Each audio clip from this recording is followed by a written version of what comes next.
a vu la vérité, il a fait son choix et malgré les vents et la tempête, il n'a jamais vacillé. Il n'est pas très visible, mais il fait beaucoup. Amen. Et je m'appuie énormément sur lui. Et c'est nul autre que le frère Achille.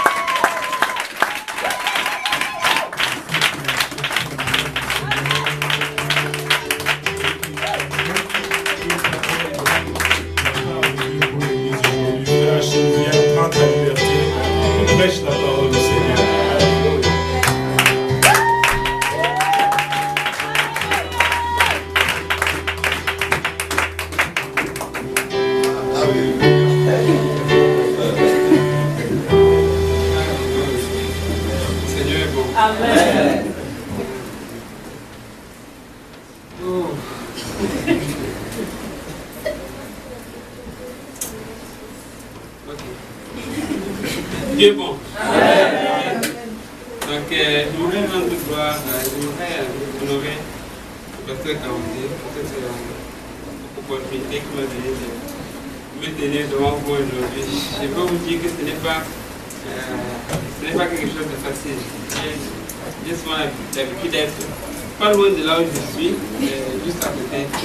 Et il y a tout un monde de différences entre cette place et cette place. Mais le pasteur Kaoundé, c'est un homme que j'aime beaucoup. Je le considère vraiment comme mon père. Et depuis le début de ma marche chrétienne, ici avec vraiment un homme extraordinaire. Et c'est pas pour vous, mais pour moi, je crois que c'est le meilleur pasteur. Amen.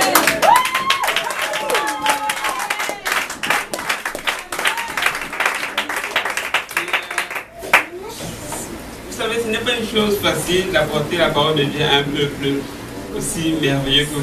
Si j'étais devant des musulmans ou des gens qui prêchent d'autres doctrines, ça reste plus facile, mais vous êtes des peuples tellement bien bénis, tellement bien nourris que j'ai intérêt à chercher la face de Dieu avant de me faire tomber. Ce n'est pas une tâche facile, je peux vous assurer.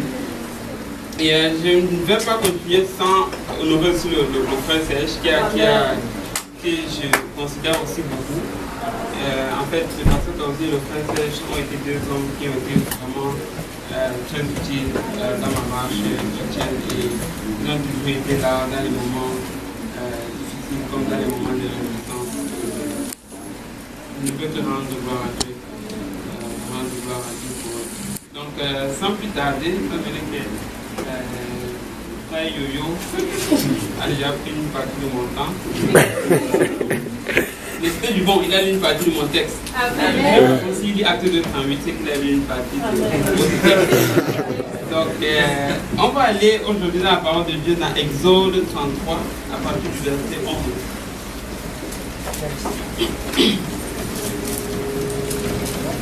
Exode 33, à partir du verset 11.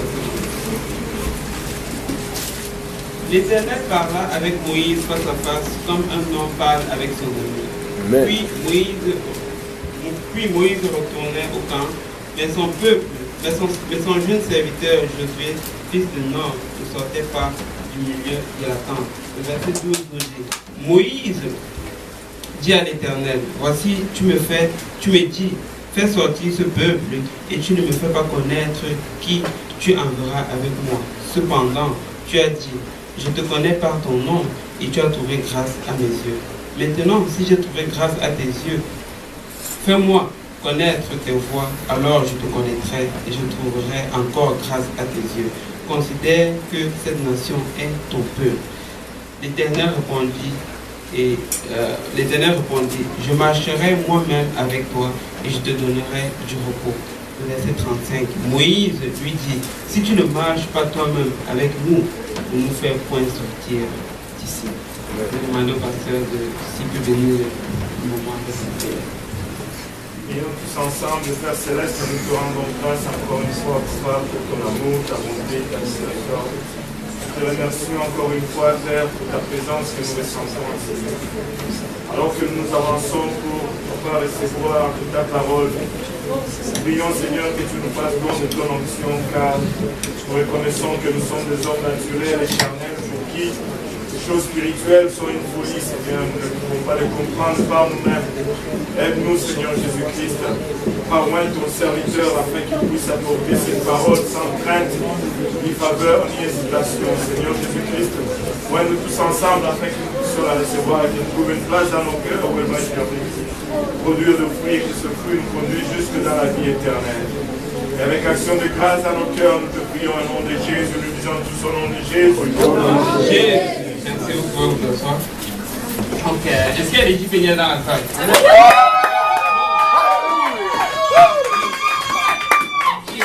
Le maximum de Jipéniens ici sans leur dire pourtant que c'est moi qui prêchais, mais bon, je peux dire que j'ai réussi partiellement.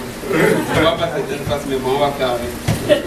Donc, j'ai vraiment besoin de votre aide aujourd'hui, parce que ce n'est pas facile de se tenir ici et on va prêcher ensemble. Donc, j'ai demandé s'il y a des Jipéniens, mais est-ce qu'il y a des Vpéniens dans la salle? Amen. Amen. Donc, combien d'entre vous utilisent un GPS? Amen. Donc, le GPS, d'après Wikipédia, signifie Global Position System, qui se traduit en français par système de localisation mondial. C'est un système de géolocalisation qui fonctionne au niveau mondial. On utilise le GPS quand on veut se rendre à un endroit et qu'on ne connaît pas la direction pour y arriver. Et quand on a un GPS en notre possession, on est en confiance, on n'a pas peur de se perdre. On sait que le GPS connaît tout, c'est l'informatique et ça va nous diriger, ça va nous conduire là où on veut aller. Donc, il y a cela une semaine, on était au parc Angrignon pour l'école, le pique-nique de l'école du dimanche. Et bon, je n'avais pas mon GPS sur moi, mais il s'avérait qu'on devait aller chercher une amie à la Servia. Donc, on était au parc Angrignon et le métro Angrignon est là, comme juste de l'autre côté. Là. Donc, tout ce qu'il y avait à faire, c'était de prendre de la vélandrie et ressortir directement à droite. Mais j'ai fait l'erreur de rater ma sortie et malheureusement, je me trouve retrouvé sur l'autoroute. Et mais le problème, c'est que pour revenir sur de la vélandrie, ça m'a pris 1 heure. Dans un trajet qui était supposé prendre 3 minutes ou 5 tout au plus, m'a pris 1 heure. Mais c'est frustrant d'être à un endroit, d'être à un point B et de vouloir se rendre à un point C, ou bien à se rendre à un autre point sans connaître la direction. Le pasteur Kaosi, il a prêché il y a de cela quelques temps que la motivation sans direction égale à la frustration ou bien à la confusion. On peut voir clairement que dans cette église-là, dans Jipéniel, il y a un feu. On peut voir que les gens sont remplis du Saint-Esprit et qu'ils aiment Dieu. Ils sont prêts à sacrifier tout ce qu'ils peuvent. Ils sont prêts à sacrifier de leur temps. Ils sont prêts à sacrifier de leur argent. D'autres mettent même leur emploi. D'autres mettent même leur emploi en jeu, juste pour la cause du Seigneur. D'autres refusent certaines offres d'emploi. Je ne vais pas citer les noms, toujours pour gagner des âmes. Donc, la motivation et le zèle, ce n'est pas la chose qui nous manque. Ce n'est pas la chose qui nous manque. Je veux dire, nous sommes une église vraiment bénie. Et cette œuvre, par exemple, ici à l'Est, si je la prends comme ça, elle a commencé, ça ne fait pas longtemps, mais regardez ce que le Seigneur a fait. Ça, c'est parce qu'il y a des gens qui sont prêts à sacrifier tout ce qu'il y a à sacrifier pour que ceci arrive. Donc, la motivation, ce n'est vraiment pas la chose qui nous manque. Mais, au milieu de tout ceci, tu peux être là et puis tu te dis, qu'est-ce qu'il en est de moi-même? Je vois les gens courir à gauche, à droite, je vois le frère Yannick courir, aller chercher les gens, je vois le frère vous donner des études bibliques, je vois le frère Lionel prêcher, mais moi, qu'est-ce qu'il en est de moi? Mais c'est dangereux de se retrouver dans cette position parce qu'il y a un feu, tu as le zèle, tu as envie de faire quelque chose, mais tu n'as pas de direction. Donc c'est vraiment frustrant de se trouver dans cette position. Le passage qu'on a lu tantôt nous raconte l'histoire de Moïse. Je pense que la plupart de vous ici êtes un peu familiers avec l'histoire de Moïse. Et mais avant d'arriver là, Moïse était un homme que Dieu avait appelé pour faire sortir son peuple d'Égypte, pour le faire entrer dans la terre, dans le désert d'abord, pour arriver après dans la terre promise. Mais on sait tous ici que quand Dieu a appelé Moïse, il a premièrement eu de la résistance. Il a dit, Seigneur, je ne pense pas que ça c'est pour moi, envoie quelqu'un d'autre. Je n'ai pas la parole facile, comme le frère Achille par exemple. Donc, tu envoies le frère Abou, lui il est éloquent quand il parle, envoie le frère Lionel, ça, mais pas moi. Oui, je suis à l'aise avec mon piano, on envoie quelqu'un d'autre. C'est ce que Moïse a dit à l'Éternel. Mais on sait tous que par la suite, Moïse a fini par accepter l'offre que l'Éternel lui faisait et il est finalement allé. Il est finalement allé délivrer son peuple et sortir son peuple d'Égypte. Mais à peu près 30 versets plus tard, ça nous amène à l'histoire qu'on a lue tantôt dans Exode 33. Cette fois-ci maintenant, l'Éternel demande une autre chose à Moïse, c'est de faire sortir son peuple du désert pour le faire entrer dans la terre promise. Donc il devait traverser le Jourdain. Mais là, la question de Moïse est tout ailleurs. La question de Moïse n'est plus la même. La question de Moïse n'est plus de savoir est-ce que tu n'as pas trouvé quelqu'un d'autre, est-ce que tu es sûr que c'est moi? Mais la question de Moïse était de savoir est-ce que tu vas être avec moi là où tu m'envoies? Parce que pourquoi le verset 15 nous dit, Moïse lui dit, si tu ne marches point toi-même avec nous, ne nous fais point sortir d'ici. Il arrive aussi un temps où nous devons arrêter de nous considérer comme des spectateurs dans la maison de Dieu. Dieu a un plan pour chacun d'entre vous. Dieu a un plan pour chacun d'entre vous. On n'est pas tous appelés peut-être à prêcher, on n'est peut-être pas tous appelés à jouer au piano, mais Dieu a un plan pour chacun d'entre vous. Amen. Regarde ton voisin, dis-lui, Dieu a un plan pour toi. Dieu a un plan pour toi. Donc arrête de te considérer comme un simple spectateur. Tu es un outil entre les mains de Dieu.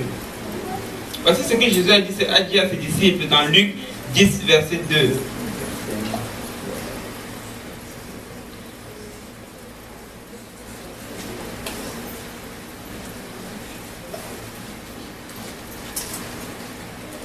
Luc 10, verset 2 nous dit, il leur dit, la moisson est grande, mais il y a peu d'ouvriers. Priez donc le maître de la moisson d'envoyer des ouvriers dans sa moisson. Il y a beaucoup de choses qui sont en train de se passer à Montréal et c'est clair que la moisson est vraiment très grande. Et si chacun de nous n'essaie pas de se mettre à l'œuvre, comment allons-nous aller chercher ce peuple qui est si nombreux? Il est temps que chacun commence à se demander, mais qu'est-ce que je peux bien faire pour qu'on puisse gagner encore plus d'âmes? C'est la raison pour laquelle tu es là-dedans, c'est la raison pour laquelle tu es ici, c'est la raison pour laquelle tu es dans cette église. Et la question est vraiment de savoir, suis-je vraiment avec Dieu? C'est vrai que tu es là, tu as peut-être des ailes, tu as peut-être envie de faire, mais avant tout, il faut que tu te rassures que le chemin que tu prends, la direction que tu prends, Dieu marche avec toi. Sinon, tu vas avoir beaucoup de troubles par la suite. Regardez ce que Dieu a dit à Josué dans Josué 1, verset 8.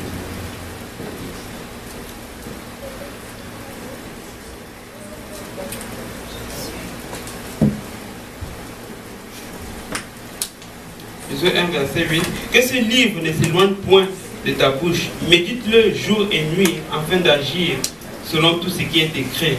Car c'est alors que tu réussiras, et c'est alors que tu auras du succès dans tes entreprises, c'est alors que tu réussiras. Nous ne pouvons pas nous confier sur nos propres voies. En fait, la Bible nous dit que nos voies sont trompeuses et criminelles. Amen. Amen. C'est la Bible. Amen. Et je vais vous donner un verset pour ça avant de recevoir des tomates. Jérémie 2, verset 32 et 33. La jeune fille oublie-t-elle ses ornements, la fiancée sa ceinture, et mon peuple m'a oublié depuis des jours sans nom. Et le verset 33 nous dit, tu es habile à tes voies pour chercher ce que tu aimes. C'est même au crime que tu les exerces. c'est même autre chose que tu exerces quoi? Tes voies. Donc les voies de l'homme sont criminelles. Alors pourquoi la Bible nous dit que la justice de l'homme, c'est comme des guenilles sales devant Dieu. Amen. On ne peut pas continuer de nous appuyer sur nos propres voies.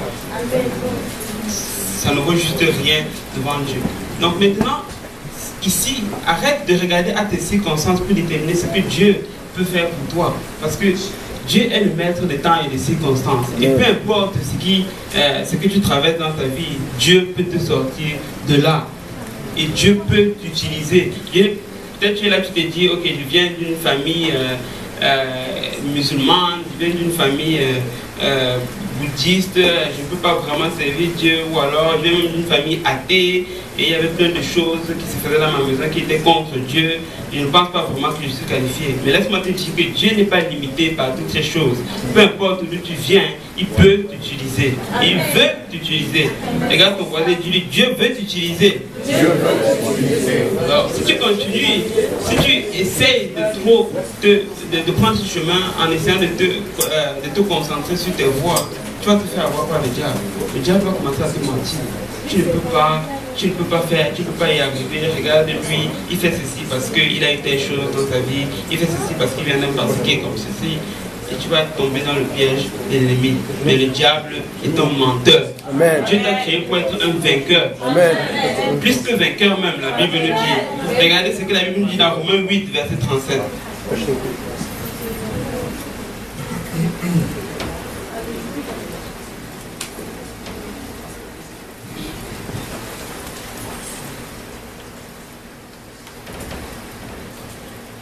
Mais dans toutes ces choses, nous sommes plus que vainqueurs par celui qui nous a aimés. Dieu te fait vainqueur sur toutes les situations que tu peux traverser. Dieu te fait juste vainqueur. Donc n'accepte pas le mensonge de l'ennemi qui te dit « Oh, tu es un bon à rien, tu ne vas arriver nulle part. » C'est un menteur. Il est le père du mensonge depuis le commencement.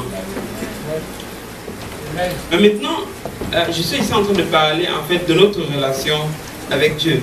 J'ai dit au début que c'était important de savoir ce que Dieu veut pour nous. Mais avant d'arriver là, il faut d'abord arriver à Dieu. Il y a plusieurs choses qu'on peut regarder dans l'Ancien Testament pour comprendre quelle direction, ce qu'on devrait faire pour être sauvé, ce qu'on devrait faire pour arriver à Dieu. Et le tabernacle est une de ces choses-là. Donc on va regarder un peu partiellement aujourd'hui le tabernacle. Le tabernacle, quand tu le regardais d'une vue d'oiseau, ça représentait la croix. Donc c'était en forme de croix. Et quand tu regardes le tabernacle du pied de la croix jusqu'à la tête, ça te montre la direction que l'homme doit prendre pour aller vers Dieu. L'homme étant pécheur. Donc la première pièce qu'on trouvait dans le tabernacle, c'était l'autel des holocaustes. L'autel des holocaustes, c'était un lieu de fusion de sang. C'est là que le sacrificateur devait faire les sacrifices. C'est là qu'il devait verser des temps de taureau. De notre jour, cette place-là représente vraiment la repentance. C'est-à-dire que la mort en soi-même. Tu marches dans une certaine direction, mais tu dis j'arrête, j'en ai marre de cette vie, je marche dans l'autre direction. La repentance vient d'un mot grec qui signifie métanao, c'est-à-dire un demi-tour à 180 degrés. Donc la première chose que tu dois faire quand tu viens à Dieu, c'est de te repentir. Le frère Yoyo en a parlé un peu. Merci frère Yoyo. Et donc la première chose que Dieu te demande de faire, c'est vraiment de te repentir. Regardez ce que Paul nous demande dans ce que Paul nous dit dans Romains 12, verset 1.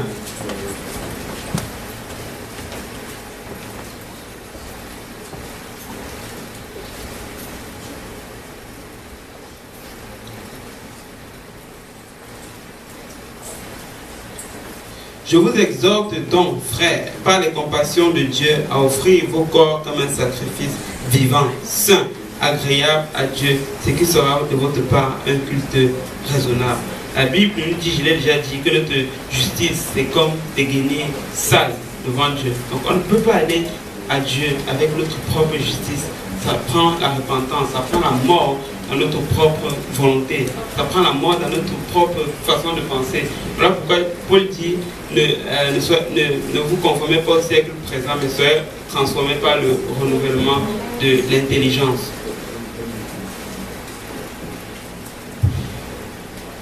La deuxième chose que tu pouvais trouver la deuxième chose que tu trouvais dans le tabernacle, du pied à la tête, c'était la cuve des reins. Et la cuve des reins, ça contenait de l'eau. Et le sacrificateur était supposé se laver dans cette eau pour exercer le sacerdoce. Il devait se laver complètement et parfaitement. Et cette cuve des reins, ou bien cette eau dans la cuve des reins, représente aujourd'hui notre baptême. La deuxième chose que tu dois faire pour aller vers Dieu, quand tu te répands, la deuxième chose, c'est que tu dois te faire baptiser au nom de Jésus pour le pardon de tes péchés, comme la Bible nous dit. Dans Acte 2, verset 38, on va y revenir après. Mais quand tu te fais baptiser, c'est important que le nom de Jésus soit invoqué sur toi par immersion. Sinon ton baptême n'est pas valide. Ça encore, on va revenir dessus.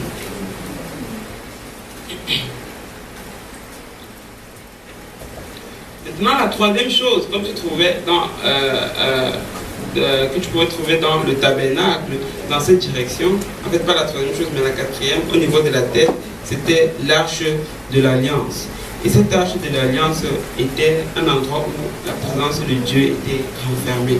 C'est là-dedans que se manifestait la présence et la gloire de Dieu.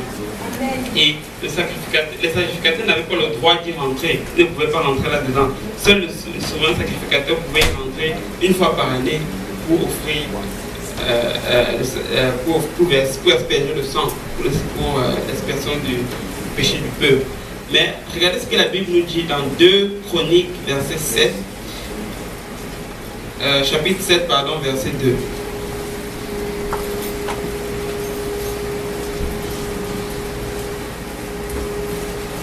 Les sacrificateurs ne pouvaient pas entrer dans la maison de l'Éternel, car la gloire de l'Éternel remplissait. 2 Chroniques 7, verset 2. Les sacrificateurs ne pouvaient pas rentrer dans la maison de l'Éternel, car la gloire de l'Éternel remplissait le tabernacle. Mais regardez ce que Jésus nous dit dans Acte 1, verset 8.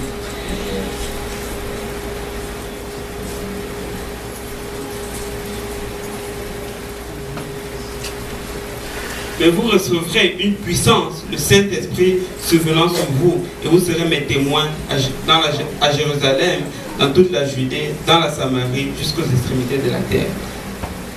Quand tu reçois le Saint-Esprit, tu reçois une puissance. En fait, c'est Dieu lui-même qui vient habiter en toi. Quand tu reçois le Saint-Esprit. Mais regardez maintenant dans Apocalypse 4, verset 8, on va le lire. Ça nous dit: les 4 êtres vivants au ciel ne cessent de dire jour et nuit, Saint, Saint, Saint est le Seigneur Dieu, le Tout-Puissant, qui était, qui est et qui vient. Quand tu reçois le Saint-Esprit, tu ne peux juste pas te contenir. Quand la louange commence à chanter, le Saint-Esprit à l'intérieur de toi te dit non, tu ne peux pas rester sur place, il faut que tu bouges, il faut que tu chantes, il faut que tu loues, il faut que tu danses pour ton Dieu, parce que sa présence ne peut juste pas te laisser dans ton état. Il faut que tu fasses quelque chose. Voici pourquoi Jérémie dit, dans Jérémie 20, verset 9, si je dis, je ne ferai plus mention de lui, je ne parlerai plus en son nom, il y a dans mon cœur comme un feu dévorant qui est renfermé dans mes os. Je m'efforce de le contenir, mais je le puis et je ne le puis. C'est comme un feu renfermé dans mes os. Alors pourquoi peu importe ce qui arrive, le dimanche soir, c'est même pas seulement le dimanche soir, chaque fois que je viens à l'église, que j'ai les maux de tête, que j'ai n'importe quel problème, j'ai la joie à l'intérieur de moi et j'ai juste envie d'exploser.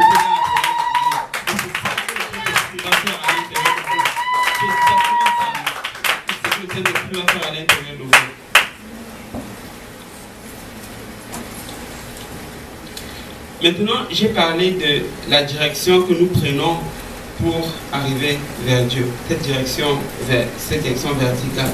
Mais si tu regardes la direction horizontale maintenant, ça te montre en fait le style de vie que tu as mené une fois que tu es dans l'église, une fois que tu as prié au plan du salut, une fois que tu t'es repenti, que tu t'es fait baptiser au nom de Jésus et que tu as reçu le Saint-Esprit. La direction verticale te montre le style de vie que tu dois mener. Je ne vais pas rentrer à travers ça parce que c'est une longue étude. Mais vous pouvez retenir qu'il y a 3 choses que tout chrétien devrait garder pour maintenir une bonne vie chrétienne. C'est le jeûne et la prière. Première chose. La deuxième chose, c'est la lecture de la parole. Et la troisième chose, c'est ton témoignage. Donc une fois de plus, la question est de savoir, est-ce que Dieu est vraiment avec moi dans ce que je fais?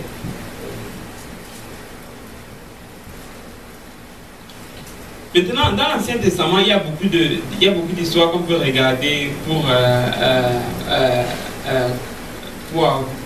qu'on peut regarder, il y a certaines personnes qu'on peut regarder dans l'Ancien Testament et se dire que ces personnes-là sont des modèles pour nous chrétiens aujourd'hui. Il y a beaucoup d'histoires qu'on peut regarder et tirer beaucoup de leçons pour améliorer notre marche avec Dieu.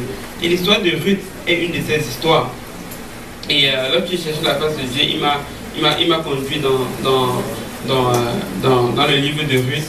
Et il y a plein de leçons qu'on peut tirer là-dedans. Je ne pourrais pas passer à travers toutes, mais on va voir les plus essentielles. Regarde ton voisin, dis-lui, on va découvrir qui nous sommes maintenant. On va découvrir qui nous sommes maintenant. Donc, pour une mise en contexte, il y avait une femme qui s'appelait Naomi dans le pays de Bethléem, de Juda. Elle était mariée à un certain homme du nom d'Elimelech. Du temps des Juifs, la Bible nous dit qu'il y a eu une femme dans le pays, dans Ruth 1, verset 2.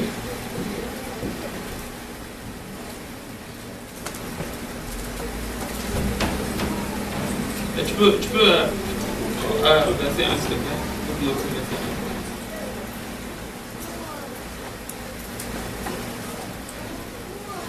Dans le temps des juges, il y eut une famine dans le pays. Un homme de Bethléem, de Juda, partit avec sa femme et ses 2 fils pour faire un séjour dans le pays de Moab. Verset 2. Le nom de cet homme était Elimelech, celui de sa femme Naomi. Ses 2 fils s'appelaient Machlon et Kijlon. Ils étaient Éphratiens de Bethléem, de Juda. Arrivés au pays de Moab, ils y fixèrent leur demeure. Donc ce qui est arrivé, c'est qu'il y avait une famine dans le pays à Bethléem, de Juda. Et Elimelech a décidé de prendre sa femme, a décidé de prendre ses 2 enfants pour aller à Moab. C'est vraiment parce qu'il espérait qu'il allait avoir une meilleure vie là-bas. Mais ce qui est arrivé, c'est qu'au bout d'un certain temps, Elimelech lui-même, il est mort. Première tragédie. Il a laissé sa femme, il a laissé ses 2 fils. Quelques temps après, ces 2 fils ont épousé 2 femmes moabites, c'est-à-dire du pays de là où ils étaient. La première, l'une s'appelait Orpa et l'autre Ruth. 10 ans plus tard, la Bible nous dit une autre tragédie survint. Cette fois maintenant, c'est les 2 fils de Naomi qui décèdent. Et là, Naomi se retrouve juste avec ses 2 belles-filles. Et là, les choses commencent à se compliquer. Mais si on retourne quelques temps un peu plus tôt, Naomi avait déjà fait une erreur avec Elimelech. Dieu était avec eux à Bethléem, à Juda, mais à cause des temps difficiles, ils ont décidé de quitter pour aller à Moab, pour aller dans le pays de Moab, et voilà ce qui arrive. Donc, juste une petite parenthèse, peu importe